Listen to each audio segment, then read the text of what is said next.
Hello everyone. Today we will talk about the pyrimidine synthesis. We will talk about the synthesis of the pyrimidine nucleotides that are the thiamine, uracil and cytosine. Now remember that the first of all we will synthesize the nucleotides of uracil, and then from the uracil nucleotides we will synthesize the thiamine and the cytosine nucleotides. There are some differences between the synthesis of the pyrimidine and the synthesis of the purines. First of all, there is the source of the carbon atoms and the nitrogen atoms that form the pyrimidine rings. So let's draw here the pyrimidine ring here. It's a hexagonal ring, and N, C, C, N, C and C. Okay, now all these atoms, the C, C, C and N, they come from aspartate. Aspartate amino acid led to the that is the source of these atoms. Now the C here is donated by carbon dioxide, and the N here is donated by the amino acid glutamine. Okay. Now another difference between the pyrimidine synthesis and the purine synthesis is that during the synthesis of the purines, the nucleic acid base or the nitrogenous base is synthesized on already present sugar moiety. But in case of the pyrimidine synthesis, first the nucleic acid base is synthesized and then the sugar is added. So here is the basic structure: the ribose sugar, the nitrogenous base and the phosphate group. The nitrogenous base will first be synthesized. So first of all, the first step is the formation of the carbamyl phosphate, and this reaction is as follows: that the glutamine amino acid it combines with carbon dioxide, and the amino group of the glutamine combines with the carbon dioxide to form a compound called the carbamyl phosphate, and glutamate is released. Glutamine has two amino groups. One amino group is donated to carbon dioxide to form the carbamyl phosphate, and another amino group which is left, which it forms the amino acid glutamate. And the enzyme here is the carbamyl phosphate synthetase 2. The carbamyl phosphate synthetase 1 is used in the urea cycle where carbamyl phosphate is formed. But here it is carbamyl phosphate synthetase 2. This enzyme in humans only, in mammals only, this enzyme is inhibited by the end product uridine triphosphate, and this enzyme is also stimulated by phosphoribosyl pyrophosphate, because the nitrogenous base that has been formed, it will be incorporated into the phosphoribosyl pyrophosphate. So when the phosphoribosyl pyrophosphate starts accumulating, it stimulates this committed step, so that the nucleic nitrogenous bases are formed. Okay, the next step is the synthesis of orotic acid. We will see how it is synthesized. First of all, the carbamyl phosphate combines with the amino group called the aspartate, and the resultant compound is called the carbamyl aspartate. It is simple as that. And the enzyme is called the aspartate transcarbamylase. Okay, now you have to remember the name of the first enzyme and the second enzyme, because its significance will be told later.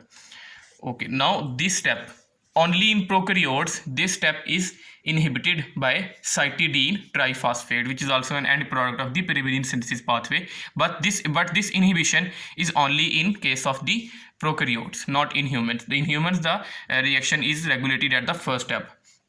Now the carbamyl aspartate is acted upon by another enzyme called the dihydroorotase. This dihydroorotase converts the carbamyl aspartate into dihydroorotate,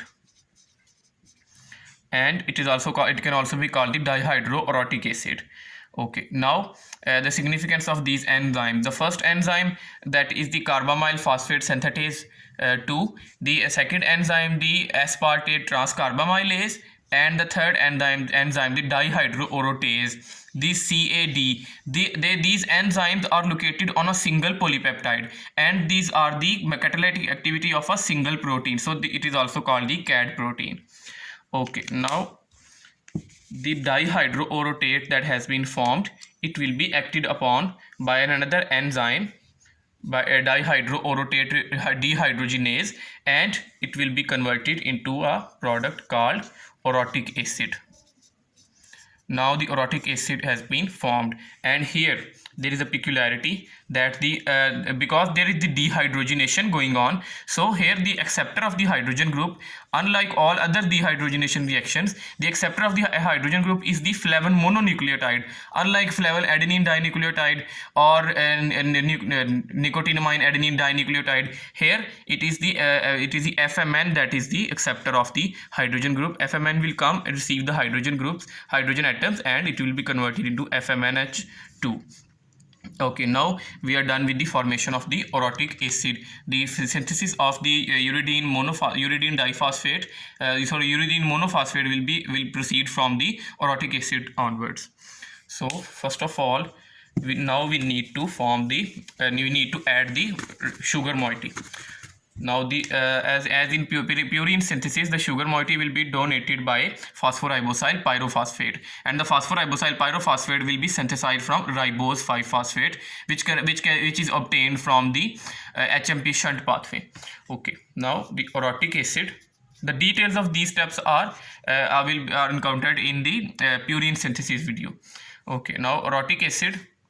We have the orotic acid, the phosphoribosyl pyrophosphate comes, donates the ribose phosphate to orotic acid, and the inorganic pyrophosphate is released, and the resulting compound is called the orotidine monophosphate. Here is a structure of the orotidine monophosphate, that here we have the ribose sugar, the orotic acid, and here we have the phosphate group. Now all these the ribose and the phosphate, they will remain same, but we need to change the orotic acid into uracil.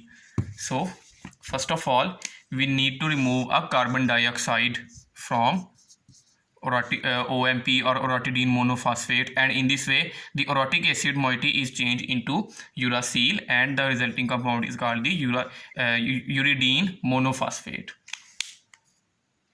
The enzyme which catalyzes the conversion of the orotic acid into OMP, this enzyme is called the orotate phosphoribosyl transferase, and the enzyme that catalyzes the conversion of the OMP into UMP, this enzyme is called the OMP decarboxylase.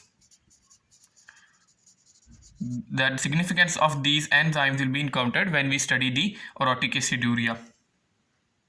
The orotate phosphoribosyl transferase and the OMP decarboxylase, both of these enzymes are collectively called UMP synthase. So this is the thing that you have to remember. Okay, now let's talk about the orotic aciduria.